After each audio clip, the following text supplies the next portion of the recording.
오늘은 복음이 펼쳐지다 13번째 시간 로마서의 복음을 함께 펼쳐보도록 하겠습니다. 바울 사도를 통해 바울 사도가 로마에 편지를 써서 보낸 것입니다. 당시 로마는 여러분들이 어느 정도 잘 아시는 것처럼 당시 세계의 중심이었고 세계의 가장 중요한 도시였습니다. 요즘 세계 제일 큰 도시, 세계 중심이 되는 도시라고 하면 어디를 말할 수 있을까요? 서울? 글쎄요. 뉴욕? 그렇게 하나를 탁 특정해서 말하기는 쉽지 않을 텐데 당시는 로마였죠. 모든 길은 로마로 통하도록 길을 다 로마로 뚫고 로마가 세계의 중심이었는데 바울이 로마에 가서 전도하기를 바랬습니다. 로마서는 바울 사도가 로마에 가보지 않고 바울 서신 로마서를 쓴 겁니다. 그래서 로마서가 16장까지 있는데 15장에 보면 내가 여러 번 너희 로마에 가기를 원했지만 못 갔다 이런 얘기를 하고 있고요.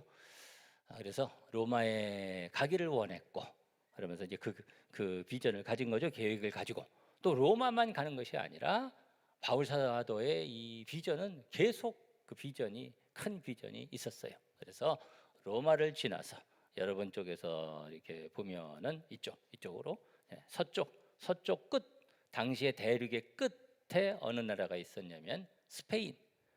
세계의 끝이죠. 당시에는 대륙 맨 끝에 스페인까지 로마를 거점으로 해서 그쪽에서 후원을 받아서 로마에서 전도하고 복음을 나누고 그리고 스페인까지 가서 전도할 계획을 가지고 로마에다가 편지를 보내는 거예요.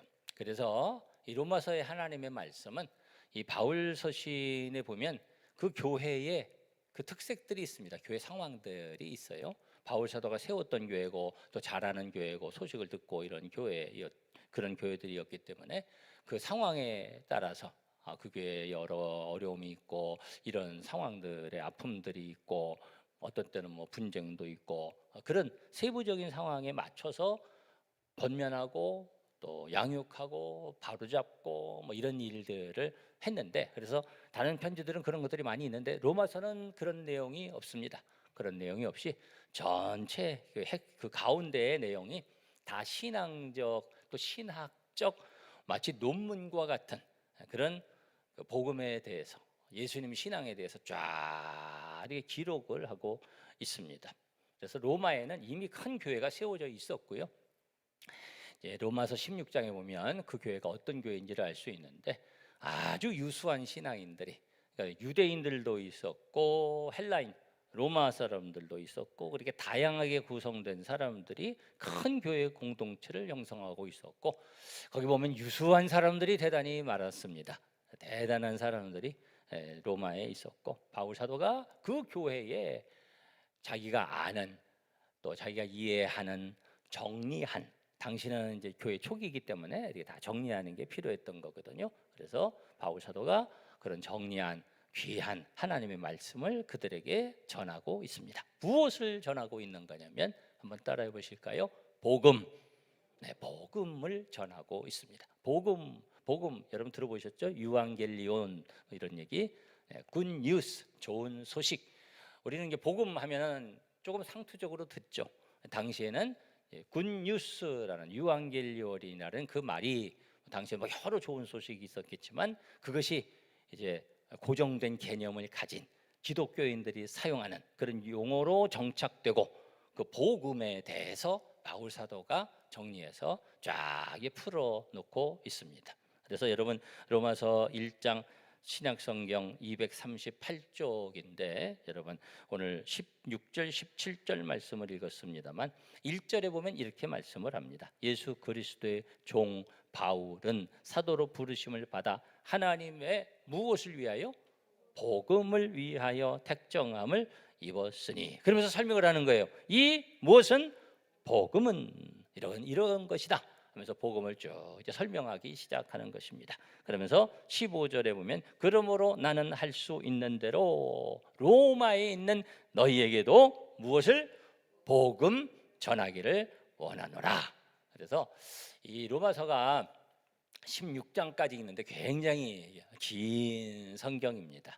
그러면 이 말씀 한 시간 우리가 말씀에 하나님 말씀의 핵심을 나누게 될 건데 이 말씀을 어떻게 우리가 나눌 수 있을 것인가? 많은 내용을 사실은 다루고 있어요. 그런데 이 바울의 이 편지를 보면은요, 이 특별히 로마서는 이런 다양한 그런 내용들을 바울 사도가 가보지 않은 아주 유수한 사람들이 있는 교회에다가 편지를 쓰면서 바울 사도가 어떤 사람인지 우리가 알 수 있고요. 바울 사도가 얼마나 준비가 잘 된 사람인지를 알 수가 있어요. 그 말은 여기에 보면 야, 바울이 철학적으로 대단했고, 야, 바울이 문학에 대한 이해가 이렇게 있었고, 이 글을 쓰는 수사학이 이렇게 대단했고, 제가 뭐 그쪽을 논문을 쓰기는 했습니다만 어쨌든 뭐죠, 그쪽 부분이 전공인데, 야, 수사학이 이렇게 대단했고 논리가 이렇게 대단했고 그리고 성경에 대한 구약에 대한 이해 그리고 예수님의 말씀에 대해서 이렇게 잘 알았고 하는 그런 놀라운 것들을 발견할 수 있거든요. 야, 참 이렇게 바울 사도가 이런 사람이구나 하는 것을 이제 당시에 여러 가지 비교해 보면 더 그런 부분들을 잘 알 수가 있고, 그래서 우리가 하나님의 은혜로 신앙생활하고 하나님의 은혜로 이런 이제 하나님 말씀도 쓰고 이렇게 하잖아요. 그런데 야, 하나님 안에서 이렇게 준비된다는 것도 참 귀한 일이구나. 그래서 우리가 잘 준비되는 게 중요한 거예요. 여러분 많이 배우고 더 잘 준비하시기를 바라고, 그냥 주먹구구식으로 되는 것이 아니라 귀한 일이기 때문에, 하나님의 일이기 때문에 우리가 계획도 세우고 공부도 하고, 그렇죠? 계속 우리가 계획도 잘 짜가지고 우리 무슨 수련회도 하고 지금 앞으로도 또 여러 가지 교회에 귀한 일들을 감당할 때 우리가 진짜 지혜를 다 모으고 또 여러 가지 좋은 방법들을 잘 동원해서, 그래서 그것이 녹아들어져 가서 그것이 드러나는 것이 아니라, 바울 사도의 이 로마서도 보면 그게 막 드러나는 건 아니죠. 다 이게 스며들어 있죠. 스며들어서 그 가운데 하나님의 영광이 드러나도록 그렇게 하고 있는데, 그래서 우리가 잘 준비된다는 것이 참 귀한 일이고요. 여러분들 그렇게 준비하시기를 바라고, 특별히 우리 기도의 제목이죠.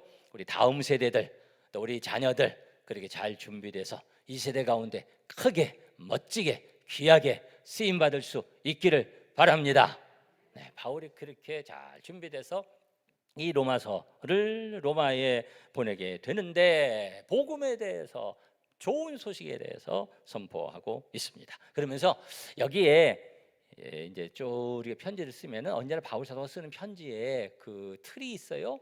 그래서 핵심 주제를 말하는데 어디에서 말하냐면, 바울 사도는 안부를 하고, 편지니까 안부를 하고, 그 다음에 제일 먼저 뭘 하냐면은, 모든 편지가 특성이 뭐냐면 감사 찬양이에요.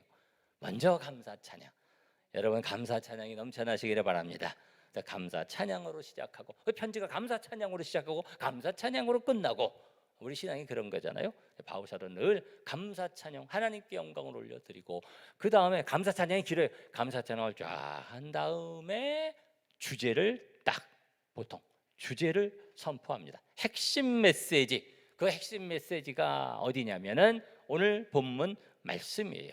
그래서 이것이 핵심이고 여기에 키고 그렇습니다. 이걸 통해서 로마서를 이렇게 볼 수 있고요. 로마서를 쫙 짜면, 로마서를 쫙 짜서 엑기스를 뽑아내면 뭐가 나올 수 있다고 볼 수 있냐면, 로마서 1장 16절 17절 말씀이 딱 이렇게 핵심으로 모아질 수 있다, 이렇게 보시면 됩니다. 그래서 오늘 로마서에 펼쳐지는 복음 16절, 1장 16절 17절 말씀을 우리 함께 나누려고 합니다. 자, 그런데 여기 말씀 보니까 이런 말씀을 바울 사도가 먼저 해요. 16절에 보니까 내가 복음을 어떻게 한다고요?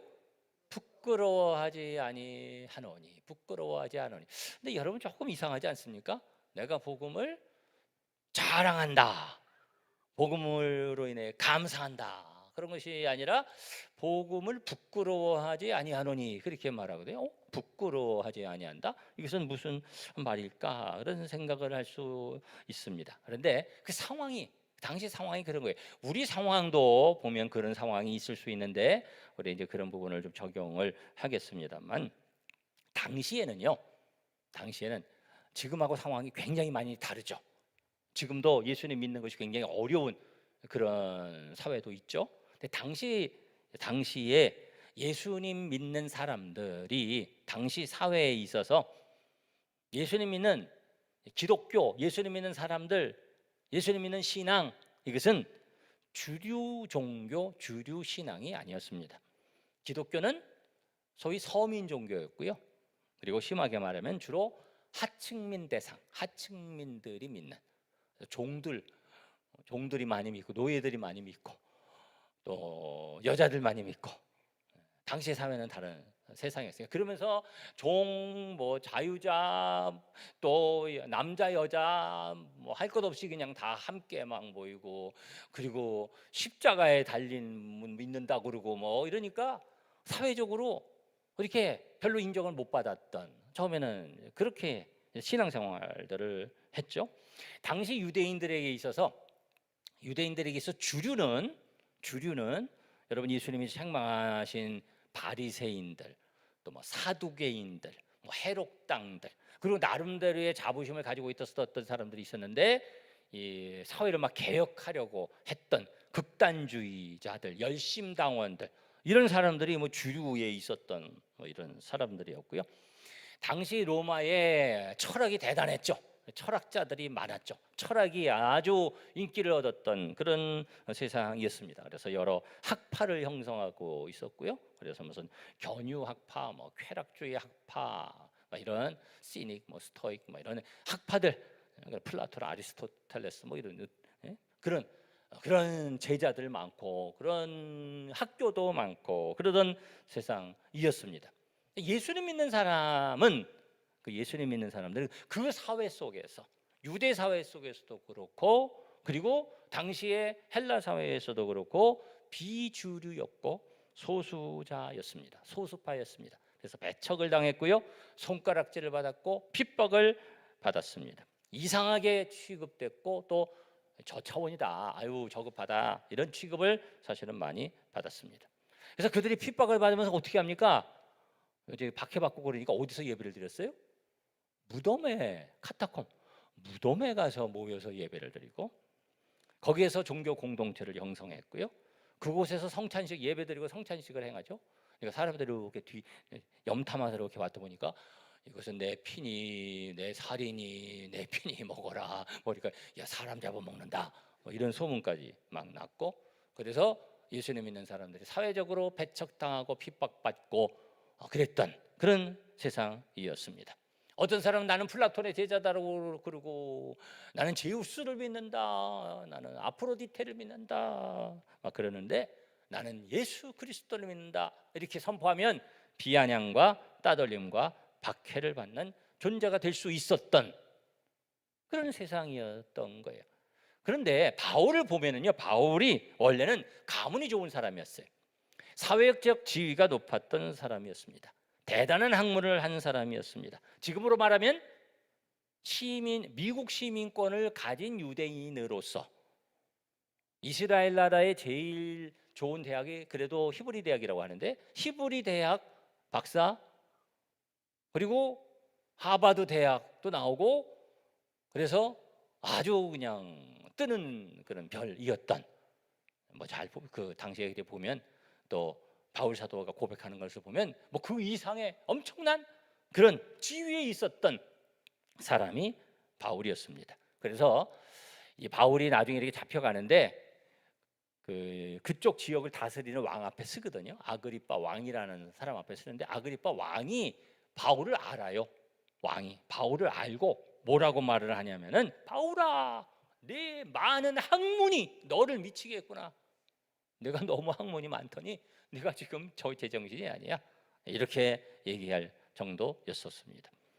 그런데 바울이 예수님 믿고 졸지에 소수 집단에 속한, 비주류에 속하고, 그리고 오해받는 종교 집단에 속한 사람이 됐던 거죠. 많은 사람들이 바울에 대해서 어떻게 해야 돼, 저 사람 저렇게 됐어, 대단한 사람인데 어떻게 저렇게 해가지고 손가락질 받고 따돌림 받고 매 맞고 배척당하고 그런 존재가 됐었죠.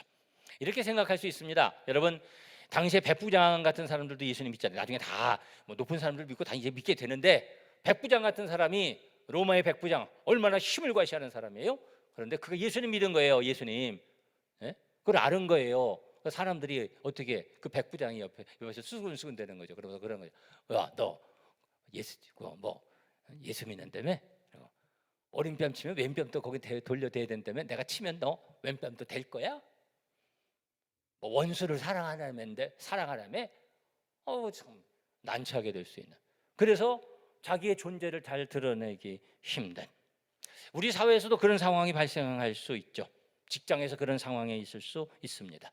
예수님 믿는 것, 교회 믿는 것 자랑스럽게 표명하고 감사하고 전도하고 그렇게 할 수 있는데, 또는 그렇지 못한, 그래서 주눅 들어서 잘 드러내지 못하고 어떤 불이익을 당할까 봐 그렇게 위축되어 있는 그런 사회가, 그런 공동체가 있을 수가 있죠. 그래서 어떤 경우에는 그 사람이 예수님 믿는 사람인지 교회 다니는 사람인지 알지 못하는 경우도 있고, 드러내지 않고 신앙생활을 하는, 정말 가능하지 않은 삶을 살아가는 안타까운 모습도 우리가 볼 수도 있을 수가 있죠.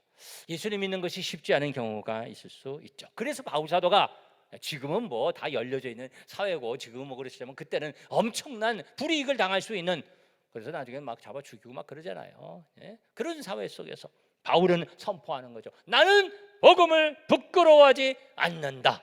나는 복음에 감사한다. 나는 복음을 자랑스럽게 여긴다. 이 복음 너희들에게 다시 한번 알려준다. 할렐루야. 네. 여러분은 어떠십니까? 여러분 복음을 자랑스럽게 여기고 복음을 알고요, 그렇죠? 바울 사도가 복음을 알았죠. 복음을 체험했죠. 감당할 수 없는 그런 감사함으로 그 복음을 증거했죠. 여러분들이 다시 한번 말씀을 통해서 복음을 아시고 이해하시고 체험하시고 그리고 복음을 증거하는 우리 성도들이 되시기를 바랍니다. 그래서 그 바울 사도가 복음을 지금 얘기하는 거예요. 이거 복음이 이런 것이다 말하는데, 자, 여기 16절 말씀에 보니까 이렇게 말씀을 했어요. 다시 한번 잠깐 보시면, 내가 복음을 부끄러워하지 아니하노니, 이 복음은 뭐예요? 모든 믿는 자에게 구원을 주시는 하나님의 능력이 됨이라.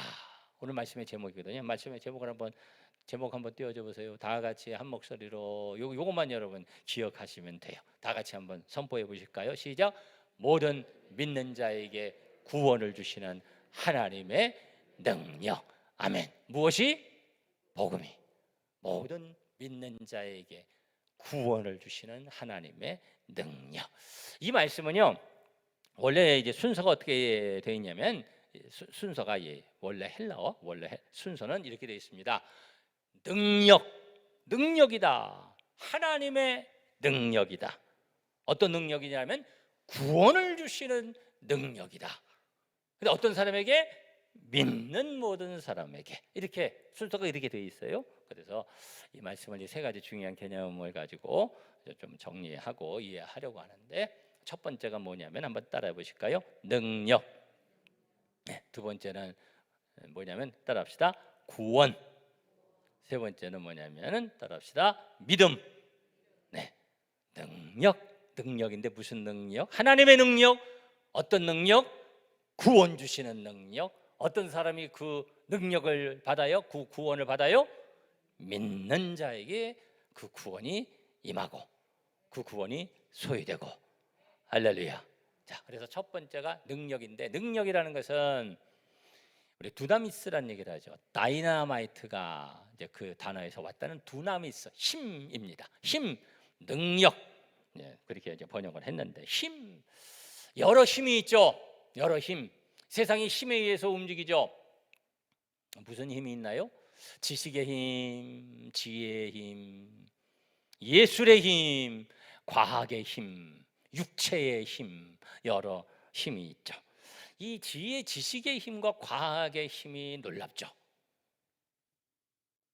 얼마 전에 우리나라에서 우주선 발사했죠? 여러분 보셨어요? 우주선 발사. 나 그걸 실제 좀 딱 라이브로 보려고 했는데 딱 그 시간 놓쳐가지고 나중에 보니까 성공했더라고요. 성공한 다음에 봐도 아주 감격이. 그럼 뭐라고 그러지? 요즘은 무슨 뭐 국뽕이 올랐네. 참 좋다. 아이고, 드디어 성공했구나. 박수 쳤습니다만, 며칠 전에는 또 우리 미국에서 발사해가지고 뭐죠? 다누리? 달 가는 달 탐사선 띄웠잖아요.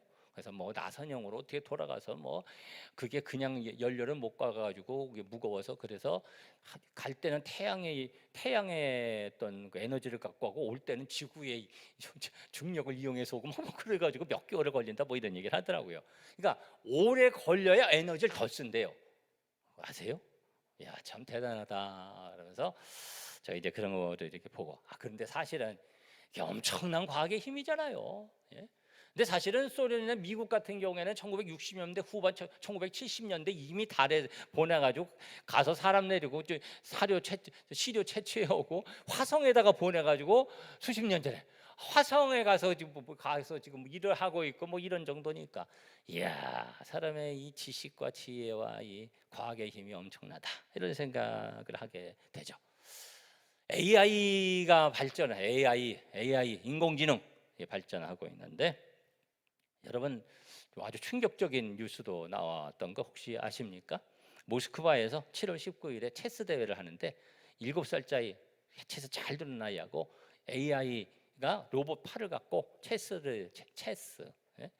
저도 체스는 잘 모릅니다. 장기는 조금 알고 바둑은 제가 조금 두는데 우리 교회는 바둑 아마 몇 단 있는 분이 있어서 제가 바둑 얘기 좀 조심해야 되겠습니다만 그런데 체스 로봇 팔을 갖고 이제 체스 이렇게 했는데 소년이 이렇게 하다가 반칙을 하려고 했대요. 룰을 제가 잘 몰라. 반칙을 하려고 했더니 로봇 팔이 그 소년의 손을 콱 눌러가지고 그래가지고 사람 4명이 달라붙어가지고 그걸 겨우 빼내가지고 팔이 다 부러지고 팔이 부러지고 잘못했다가 그냥 손목이 날아가는 거예요. 큰일 날 뻔했다. 그런데 테슬라 최고 경영자 일론 머스크가 벌써 수년 전에 그런 얘기를 했다는 걸 아닙니까? AI가 사람보다 더 똑똑해지는 상황까지 5년이 안 걸린다. AI는 핵무기보다 훨씬 위험하다. 그렇게 얘기를 했다는 건데 그래서 뭐 그걸 또 뭐 우리 뇌에다 심어야 되고 뭐 이런 얘기도 하고 합니다만 엄청난 기술의 힘이죠. 엄청난 그런 과학의 힘이죠. 막 움직이는 엄청난 힘이 있는데 그런데 아무것도 아니죠. 사실은 AI 뭐 그렇게 해도 사실은 인간의 그 갖고 있는 능력에 그거 모방해가지고 사람처럼 못하잖아요. 그것이 하나님의 지식과 하나님의 능력에 비하면 티끌만큼도 못한 거죠. 그게 우주선을 쏘아 올리는데 엄청난 힘이 필요하다고 합니다. 엄청난 힘이. 그래서 올라갈 때 제일 힘들 때가 있다고 해요. 그때 에너지를 확 쏘아 올려야 된다고 하는데 세상을 향한 우리의 과학과 이 움직이는 그런 과학의 지식의 힘이 있는데 하나님이 만드신 거잖아요. 하나님이 만드시고 하나님이 그 능력이시고 하나님이 우주선을 쏘아 올리는 정도가 아니라 하나님이 이 지구를 움직이시잖아요. 지구를 온 우주를 움직이시고 이 지구가 움직이는 거 여러분 아시죠? 지구가 자전하는데 시속 16,000km인가? 음속이 시속 12,000km인가 그렇습니다. 음속보다 빠르게 지구가 팍 도는 거예요. 그리고 10몇만 킬로인가로 또 지구가 공전 확 날아가는 거예요. 여러분 하나도 못 느끼시잖아요 지금. 그죠? 내가 너무 흥분했나? 제가 수년 전에 놀이동산 갔다 제가 놀이동산에서 저는 어지러운 법이 없거든요. 그냥 가면서 다 사진 찍고 막 하는데 아이들하고 한번 놀이동산을 한 10년 전인가 갔다가 이렇게 접시 이렇게 도는데 아이고 한번 이게 그냥 어지러워지니까 이거는 도대체 못하겠구나 이제. 네? 근데 이 지구가 그렇게 돌고 있는데 사람이 못 느끼죠. 이 소리가 엄청나다는 거죠. 그냥 이 굉음이. 근데 사람이 주파수 그게 우리가 들을 수 있는 가청 범위를 넘어서서 못 듣는 데죠. 이 도는 소리가 와 하고 그냥 막 확 날아가고 있는데 그걸 모르고 있죠. 하나님의 우리에게 주신 은혜죠. 하나님의 능력이죠. 근데 우리가 그걸 모르죠. 하나님의 힘이죠. 음악의 힘이 대단하고 예술의 힘이 대단한데 그거 우리 속에 다 심어놓으신 거예요. 다 심어놨기 때문에 이걸 조금씩 개발하는 거죠. 하나님의 능력. 하나님의 능력 그 능력은 우리가 생각할 수 없는 엄청난 능력인데 그 중에 제일의 능력, 그것은 구원의 능력. 할렐루야. 그래서 한번 따라합시다. 구원. 하나님의 구원하시는 능력을 말씀하는데, 여러분, 사람이 갖고 있는 이런 뭐 예술적 지식과 능력을 갖고 또 과학을 갖고 심리학을 갖고 의학을 갖고 사람을 뭐 어떻게 좀 바꿔보려고 하고 건강해 보려고 하고 뭘 바꿔 좀 새롭게 해보려고 하고, 그러나 본질을 못 바꾸죠. 사람을 못 바꾸죠. 죄악에 쩌들어 있는 인생을 못 바꾸죠. 하나님과 떨어져 있는 그러한 인생의 그 운명을 못 바꾸죠. 우리 하나님께서 오직 하나님의 능력으로 구원하셔서 하나님과 우리가 죄로 말미암아 떨어져 끊어져 있던 것을 우리 하나님께서 회복시켜 주시고, 마귀의 손안에 갇혀 있었고 그리고 어둠 속에 갇혀 있었던 영원히 죽을 수밖에 없는 인생들을 그 가운데서 건져내 주시고, 할렐루야, 죄악에 감염돼서 죄를 죄로 생각하지 않고 세상에 속해서 살 수밖에 없는 그러한 가련한 인생들 가운데 성령으로 역사하셔서 우리 가운데 생명의 씨가 떨어지게 하시고 그 생명이 우리 가운데 살아나게 하시고, 그래서 우리가 하나님 안에서 변화되게 하시고, 할렐루야, 하나님을 모르고 예배를 모르고 닫혀져 있던 우리 인생들이 이제는 하나님을 알고 열려서 하나님을 찬양하고 그리고 기도하고 찬송하고 하나님의 능력을 힘입어 살아가는 존재가 될 수 있게 하신 줄 믿습니다. 그것이 구원의 능력입니다. 구원이라는 것은 잃어버려졌고 그리고 망가졌던 것에서 회복하는 거예요. 사람들이 그 구원이라는 얘기를 여러 가지 구원을 얘기를 합니다. 사회적 구원, 경제적인 구원, 병으로부터의 구원, 무지로부터의 구원, 전쟁으로부터의 구원. 이 나라를 구원하소서. 우크라이나, 대만도 지금 위험하고 세상이 지금 우리가 괜찮다 뭐 이렇게 살다가 어떻게 될지 사실은 모르는 거예요. 지금 뭐 그냥 우리는 뭐 그냥 별 생각 없이 살아가지만 전쟁으로부터, 위험으로부터, 질병으로부터, 코로나로부터 구원을 얘기하는데 우리가 그런 은혜가 있죠. 그런데 가장 중요한, 사람들은 할 수 없는 뭐 그런 걸 위해서 막 노력해서 조금씩은 하지만, 그러나 진짜 영적인 영혼의 구원과 마귀로부터, 어둠으로부터, 죄로부터 구원하는 것 못하죠. 우리 하나님께서 예수 그리스도를 통해 우리를 구원하십니다. 구원하셨습니다. 하나님의 능력이죠. 구원하시는 능력입니다. 이 구원의 은혜가 여러분 가운데 모두 체험되어지고 그 구원의 은혜를 누리며 살아가시기를 주님의 이름으로 축원합니다. 근데 그 구원을, 하나님의 구원의 능력을 우리가 어떻게 받습니까? 무엇으로? 세 번째, 무엇으로? 믿음으로. 오직 믿음으로. 그래서 로마서가 다 그 복음, 오직 믿음, 오직 믿음, 믿음으로 믿음에 이르게 하나니 의인은 오직 믿음으로 말미암아 살리라. 믿음. 근데 믿음이 뭘까요? 믿음은 뭘까요? 믿음이라는 게 그냥 믿어지는 거예요. 여러분, 예수님 믿으시면 아멘 하시기 바랍니다. 믿어지잖아요. 믿어지잖아요. 그게 믿음이거든요. 우리는 사실은 다 믿음 안에서 살아가요. 믿음으로 살아가요. 여러분 아침 다 드시고 오셨죠? 저는 못 먹었는데요. 점심 잘 드시기를 바랍니다. 물 마시잖아요. 물 속에 뭐가 들어있는지 어떻게 알아요? 음식점에서 음식 먹잖아요. 그 음식에 뭐가 들어있는지 어떻게 알아요? 제가 잘 아는 빵집 하던 사람이, 목사님 알면 못 먹습니다, 그런 얘기를 하더라고요. 얼마 전에 어떤 음식점을 갔는데 말이에요. 음식점에 가서 손님하고 식사를 했어요. 식사를 하고 나오는데 뭐라고 하는데 손님하고 내가 미안해가지고 그냥 빨리빨리 이렇게 나왔어요. 뭐라고 얘기를 하냐면은, 아니 뭐 서비스도 잘해주시고 그러셨어야지. 보니까 뭐 저거 뭐 주인이 뭐라고 그러면서 그 주인이 하는 얘기가, 저희 종업원들 머리 잘 감아요. 이해가 좀 안 되시나 봐. 머리카락이 나온 겁니다. 근데 머리 잘 감아서 괜찮다고 말이에요. 그래서 아니 뭐 그럴 수도 있죠. 뭐 그럴 수도 있을 겁니다. 그런데 제 생각 개념이 없구나. 이 집은 개념이 없구나. 그래서 그 집 가고 싶지가 않더라고요. 예. 뭐가 들었는지 어떻게 알아요? 근데 여러분 뭐가 들었는지 뭐 그냥 잘 잡수시잖아요. 오늘 점심 때도 늘 김밥을 준비했는데 오늘 점심 때는 청소년부가 수련회 간다고 그래가지고 수련회 한다고 또 햄버거를 준비했다고 그러는데 햄버거 안에 뭐 이상한 거 많이 나오는데 저는 맛있게 먹을 겁니다. 우리 아버지께서 믿음에 대한 어제 아버지 집회 옛날에 많이 하실 때 믿음에 대한 말씀을 하시면서 이런 말씀을 하셨어요. 난 그게 너무 인상적이었어요. 이발소에 가면 참 믿음도 좋아. 요즘은 그거 하는지 모르겠습니다만 시퍼런 칼날 앞에 목을 들이내고 목을 드러내고서는 잠을 자. 어휴, 그러면 참 믿음도 좋아요.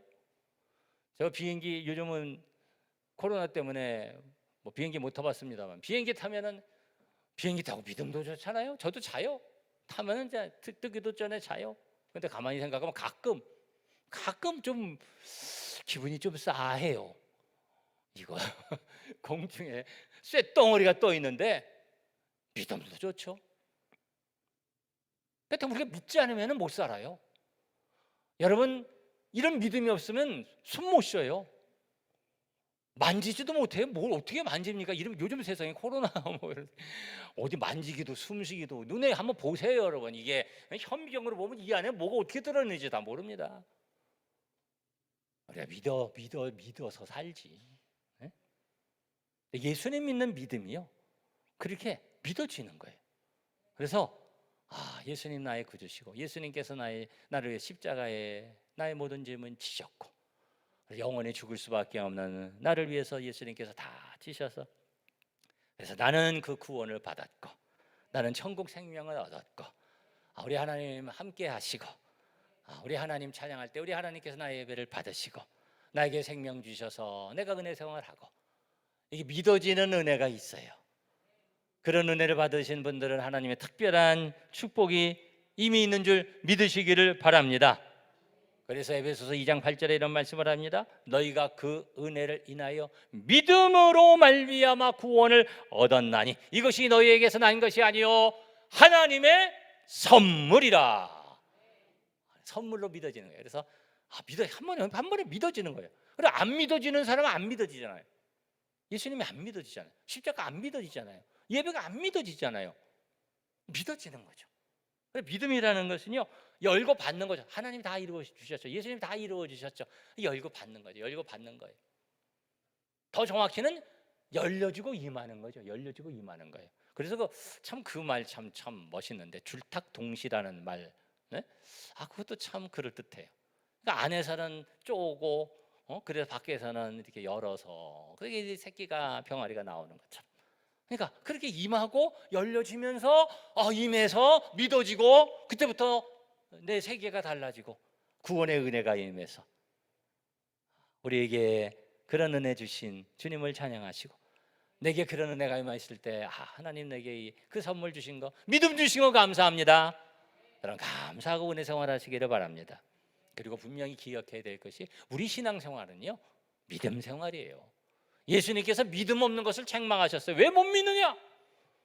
믿음으로 믿음에 이르게 하나니 오직 의인은 믿음으로 말미암아 살리라 함과 같으니라. 우리 신앙생활하는데 교회 생활하고 또 뭐 헌신도 하고 또 우리가 섬기고 뭐 교제도 하고 뭐 다 해야죠. 다 중요한 겁니다. 그런데 그거는요 정말 본질하고 좀 다를 수가 있어요. 이게 따라가는 거고 도와주는 거고 막 그런 것들이에요. 진짜 중요한 건 믿음이에요. 믿음 생활 잘해야 돼요. 믿음으로 시작해서 믿음으로 진행하고 믿음으로 끝나고 은혜로 시작해서 은혜로 진행하고 은혜로 끝나고 성령으로 시작해서 성령으로 진행하고 성령으로 끝나고 이게 잃어버려지고 약해지면 안 되는 거예요. 여러분 믿음으로 시작하신 여러분들을 축복합니다. 믿음으로 진행하시고 믿음 있는 여러분 되시기를 바라고 그 가운데 믿음 생활 잘하셔서 천국 바라보시고 주님 나라 가는 그날까지 은혜 생활 믿음 생활 잘하시기를 주님의 이름으로 축복합니다.